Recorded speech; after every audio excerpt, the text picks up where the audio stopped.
अगर आज मैं भी पढ़ी लिखी होती तो मैंने मोहल्ले में हो रहे कंपटीशन को जीत लिया होता और अच्छी खासी मोटी रकम जीतकर आपके हाथ में थमाई होती। माँ बड़ बोली, ज्यादा मत बोल। जितना तेरा कद है ना उससे भी 50% कम बोला कर। इस घर में ही क्या हमारे खानदान में किसी भी औरत को पढ़ने की इजाजत नहीं है। देख तेरी बड़ी भाभी मधु, ये भी कहाँ पढ़ी है, इसके घर वालों ने भी इसे पढ़ने नहीं दिया। तो अब आप बाकी लोग जो करेंगे वही करोगी। पढ़ना सिर्फ लड़कों के हाथ में है। किताब, पेन, पढ़ाई ये आदमी ही कर सकते हैं, क्योंकि उन्हें तो आगे जाके कमाना है। औरतों को तो सिर्फ बेलन, झाड़ू और पोछा यही करना है जीवन भर। और तेरे इस कंपटीशन को जीत कर मुझे नहीं चाहिए पैसे। मेरा बड़ा बेटा सागर अब कमा रहा है और छोटा बेटा तेज भी अपने कॉलेज की पढ़ाई के बाद कमाएगा ही। तारिणी, तू तो बस अपनी बड़ी भाभी से खाना बनाना और घर के बाकी काम करना सीख ले। सच में आप सबकी सोच ना जमीन में धसी हुई रहेगी लाइफ टाइम। न जाने क्यों मैं इस घर में पैदा हुई। ऐसा नहीं बोलती तारिणी। तारिणी रोकर अपने कमरे में चली जाती है। पाठक परिवार में आज तक किसी भी लड़की ने पढ़ाई नहीं की और सिर्फ लड़कों को ही इजाजत दी जाती है, लड़कियों को नहीं। बिंदु के 2 बेटे होते हैं। बड़ा बेटा सागर जो एक अच्छी नौकरी करता है और उसकी बीवी मधु है, और छोटा बेटा तेज जो अभी कॉलेज में अपने लास्ट ईयर की पढ़ाई पूरी कर रहा होता है। बिंदु और यशराज ने कभी अपनी बेटी तारिणी को पढ़ने नहीं दिया, जिसकी शिकायत वो आज तक करती है। तेज को अपने कॉलेज में प्रीति नाम की एक लड़की से प्यार हो जाता है। प्रीति, वो दरअसल मुझे ये बात तुमसे बहुत समय से कहनी है। कल इकोनॉमिक्स के क्लास के बाद मैं तुम्हारे लिए रुका भी था, लेकिन तुम चली गई। बोलो ना तेज, क्या हुआ, क्या कहना है तुम्हें? प्रीति, मुझे तुमसे प्यार हो गया है। क्या तुम मुझसे शादी करोगी? देखो, हम पिछले 5 साल से एक दूसरे को जानते हैं। आई नो तेज, जैसे तुमने अपने जज्बातों को मन में छुपा के रखा, वैसे मैंने भी छुपाया। मैं भी तुमसे प्यार करती हूँ, लेकिन मैं तुमसे शादी कैसे कर पाऊंगी? क्यों? कौन रोक रहा है हमें? जहाँ तक मुझे पता है हमारे शहर में लड़कियों को पढ़ने नहीं देते, ना ही पढ़ी लिखी लड़कियों से शादी करवाई जाती है। तुम्हारी बहन तारिणी भी नहीं पढ़ पाई ना अब तक। I know. फिर तुम्हारी माँ कैसे मानेंगी? तुम इस सब की चिंता मत करो, I'll fix that all। बस भरोसा और हिम्मत रखो। तेज घर जाकर अपने माता पिता बिंदु और यशराज से बात करता है इस बारे में, और प्रीति के बारे में जानकर बिंदु और यशराज कहते हैं, हाँ? तू बोला गया है क्या लल्ला? देख, ये सब हमारे घर में ही नहीं, राज घरानों में भी होता है। अब प्रीति के माँ बाप होंगे फिर पूरी, लेकिन हम नहीं। हाँ बेटा, ये शादी कतई नहीं हो सकती। शादी में लड़का आगे और लड़की पीछे होती है। वैसे ही जीवन में भी पत्नी पति से 1 कदम पीछे ही होनी चाहिए। ठीक है, अगर आप लोगों को ये सही लगता है तो मैं भी वही करूँगा जो मुझे सही लगता है। अब आप सब मेरा मरा हुआ मुंह ही देखोगे। गंगा जल तैयार रखिएगा। हाय हाय लल्ला, ये तो क्या बोले जा रहा है, पागल हो गया है क्या? तेज अपनी जिद से पीछे नहीं हटता और वो पूरे 1 महीने तक बिंदु, यशराज और अपने बड़े भाई सागर को मनाने में ही लगा रहता।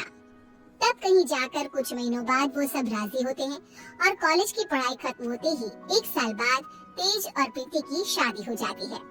लेकिन बिंदु, यशराज और सागर अब भी इस शादी से थोड़े से नाखुश ही होते हैं। जब घर के सभी आदमी खाना खाने बैठते हैं तब प्रीति भी उनके साथ खाना खाने के लिए बैठती है। तभी अरे ओ कल की अंधी, पागल हो गई है क्या? अरे माना कि तुम एक पढ़ी लिखी लड़की हो, लेकिन इसका मतलब ये तो नहीं ना कि घर के और ससुराल के तौर तरीकों का पालन भी ना किया जाए। खाना पहले घर के आदमी खाते हैं और फिर औरतें खाती हैं, दोनों एक साथ नहीं बैठे, समझ गई? लेकिन मम्मी जी, ऐसा क्यों? मेरा मतलब खाना तो सबका एक ही होता है ना, तो सब अलग अलग बैठकर क्यों खाए? प्रीति, तुम चलो ना रसोई में, चलो, सबके लिए कटोरी में खीर परोसती हैं। लेकिन मधु दीदी। प्रीति, माँ और मधु जो कह रही है वो सब सुनो। तेज, अपनी बीवी को कुछ समझाओ। प्रीति गुस्से से उठकर रसोई में चली जाती है और मधु के साथ खीर को कटोरियों में परोसने में लग जाती है। प्रीति, हम इस घर की बड़ी बहू हैं, उसके बावजूद भी हमें हर मामले में, हर काम में पीछे रखा जाता है, जूती की नोक पे रखा जाता है, क्योंकि हम पढ़े लिखे भी नहीं है। अब सोचो, हम बड़ी बहू होकर भी हमारा ये हाल है, तो तुम्हारे साथ क्या क्या होगा। माधव दीदी, आप पढ़ी लिखी नहीं हो, इसमें आपकी कोई गलती नहीं है, लेकिन ये जो कुछ भी हो रहा है ना, आदमी और औरत का भेदभाव, ये सब बहुत ही बेकार और इलॉजिकल है। आज दुनिया कहां से कहां पहुंच गई है। आज के जमाने में औरत आदमी के साथ कदम से कदम मिलाकर चलती है। खैर, अब हम और कर भी क्या सकते हैं, लेकिन हम अपने आप को बहुत भाग्यशाली मानते हैं। क्यों मधु दीदी? क्योंकि हमारी एक पढ़ी लिखी देवरानी जो है। हाँ, आपको पता है मधु दीदी, आप ना बहुत क्यूट हो, आपको किसी की नजर ना लगे। जब सभी हॉल में एकत्रित होते हैं, तभी बिना घूंघट ओढ़े प्रीति को देखकर, प्रीति बहू, अब क्या तुम्हारे लिए दीवार पर बड़े अक्षरों में इस घर के तौर तरीके लिखवा दिए जाए? अब क्या किया मैंने? आप हमेशा राशन पानी लेकर क्यों चढ़ जाती हो मुझ पर mummy ji? I just don't understand। Preeti बहू, आज तुम बगैर घूंघट के दिख गई हो। आइंदा से अगर ऐसा बिना घूंघट के दिखी ना, तो मुझसे बुरा कोई नहीं होगा। मधु बहू को देखो, सोते समय भी घूंघट ओढ़े ही सोती है, नींद में भी ये हमारे आदेशों का पालन करती है। और हाँ, एक और बात कान खोलकर सुन लो, आइंदा से बड़ों से और अपने इर्द गिर्द के आदमियों से इतनी बदतमीजी से बात नहीं करना, और इस घर की 4 दीवारों में सिर्फ और सिर्फ सरल हिंदी भाषा का ही प्रयोग होगा, अंग्रेजी भाषा नहीं गूंजनी चाहिए। तेज, अपनी धर्म पत्नी को समझा कर रख। प्रीति निराश हो जाती है और अपने कमरे में चली जाती है। रात में वो तेज से कहती है, तेज, ये सब क्या हो रहा है? तुम्हारे घर वाले इतने पागल कैसे हो सकते हैं? अगर मुझे ये अंदर की बातें पता होती ना, तो मैं कभी तुमसे शादी नहीं करती। I married you just because तुमने कहा कि तुम्हारे घर वालों को मुझसे कोई ऑब्जेक्शन नहीं है। हाँ, तो वही हुआ ना, वो कुछ बोले क्या तुम्हारी पढ़ाई लिखाई पर? अब बाकी कुछ रूल्स रेगुलेशंस है घर की लड़कियों और बहुओं के लिए, अब उन्हें तो फॉलो करना ही होगा ना। आई नो वो थोड़े बहुत गलत है, लेकिन अब हम और कर भी क्या सकते हैं। एक दिन जब यशराज दूध वाले का हिसाब कर रहा होता है, तभी ये 3 हफ्ते जुलाई महीने के और 2 हफ्ते अगस्त के, तो कुल मिलाकर पूरे हुए। अरे बिंदु, जरा हमारे ड्रॉअर में से कैलकुलेटर तो लेकर आना। जी अभी लाती हूँ। बिंदु कैलकुलेटर लाती है और तभी प्रीति भी वहाँ आती है और यशराज को हिसाब करते देखती है। ओफो, ये कैलकुलेटर चल क्यों नहीं रहा? मैं हिसाब कैसे करूँगा? 5 हफ्तों का हिसाब मिलाया जाए तो बनते हैं 680 रुपए, क्योंकि हमने 3 रविवार और 4 मंगलवार को दूध नहीं लिया था रघु भैया से, तो उस हिसाब से यही हिसाब बनता है। मैंने अपनी माइंड में ही 1 मिनट में कैलकुलेट कर दिया है। प्रीति बहू, तुझे 1000 बार कहा है ना, रसोई में ही रहा कर। अरे आदमियों के काम में क्यों हर बार अपनी टांग अड़ाने आ जाती है? आइंदा से ये हिसाब किताब वाले काम में तो बिल्कुल भी ध्यान नहीं देगी। चल दफा हो यहाँ से अब। न जाने कौन सी घड़ी थी वो जब तेज को इससे प्यार हुआ। बेवकूफ है हमारा बेटा। इस तरह फिर से प्रीति को चुप कराकर रसोई में भेज दिया जाता है।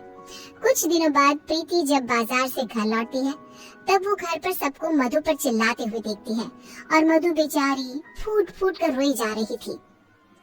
सब तुम्हारी गलती है, तुम्हारी वजह से ही मैं बाप नहीं बन सकता कभी। पता नहीं क्यों आई तुम मेरी जिंदगी में, पनौती हो तुम, पनौती।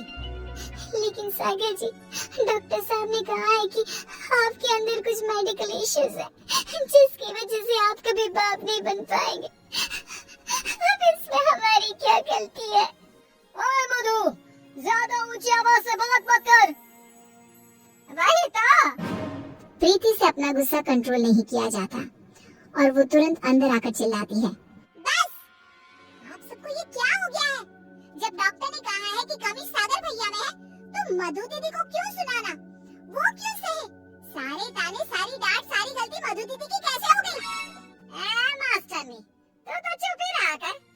वो कहते हैं ना, एक गंदी मछली पूरे तालाब को और बाकी मछलियों को खराब कर देती है। तू ना वैसी ही है। तेरी वजह से ही ये मधु बहू भी उल्टा बोलना सीख गई है। नहीं माँ, ये सरासर गलत है। गलती सागर भाई की है। नहीं, मधु में ही कोई दोष है। हमारे बेटे सागर में कोई दोष हो ही नहीं सकता। ये मनहूस मधु कुंडली मारकर बैठ गई है हमारे सागर के जीवन में। मधु दीदी, ये आपके हाथ पाँव पर निशान कैसे? बोलिए। सागर जी ने हमें बहुत मारा प्रीति, हमें बचाओ इन सब से, ये सब बहुत बुरे हैं। मधु प्रीति के गले से लिपटकर रोए जा रही थी। सागर गुस्से में आकर मधु पर हाथ उठाने जा रहा था कि तभी प्रीति उसके पास जाकर उसका हाथ पकड़कर मोड़ देती है। मेरा हाथ! एक आदमी अगर गुस्से में शैतान बन जाए तो एक औरत क्रोध में काली का रूप धारण कर लेती है। समझ गए सागर भैया? और आप सब, अरे एक बार ध्यान से सोचिए, दिल से सोचिए ना। अगर ऊपर वाले ने आदमी और औरत को साथ में बनाया है तो हम क्यों फर्क करें? क्यों औरतें आदमियों से पीछे रहें? दोनों साथ में कदम से कदम मिलाकर चल सकते हैं ना? साथ में काम करके अपना घर, अपनी गृहस्थी चला सकते हैं ना? गलती सोच की है। अगर सोच बदलोगे तो ही बदलाव आएगा, वरना जमीन में ही धंस के रह जाओगे। उतने में तेज अपने साथ पुलिस अफसर को लेकर आता है। सागर भाई, आप मेरे बड़े भाई हो, लेकिन आज जो मुझे आपके बारे में पता चला, कैसे आप मधु भाभी को मारते हो, उन पर अत्याचार करते हो, इसके बाद से आप मेरे कोई नहीं। मेरे लिए आप ना के बराबर हो गए हो। इंस्पेक्टर साहब, गिरफ्तार कर लीजिए इन्हें। पुलिस सागर को डोमेस्टिक वायलेंस के केस में गिरफ्तार कर लेती है और उसे लेकर जाती है। माँ, पापा, प्रीति और मैंने फैसला कर लिया है कि हम अब इस घर में और नहीं रहेंगे और अकेले किसी शहर में जाकर रहेंगे। मधु दीदी और तारिणी भी हमारे साथ चल सकती है। इस तरह तेज और प्रीति वहाँ से चले जाते हैं और मुंबई शहर आकर तारिणी और मधु दोनों भी पढ़ने जाती हैं और सभी अपना जीवन खुशी से बिताते हैं। वहीं बिंदु और यशराज, जिन्हें तेज हर महीने पैसे और खत भेजता है, वो दोनों अपने बच्चों की याद में रोते रहते हैं और उनके खतों को ही पढ़ते रह जाते हैं।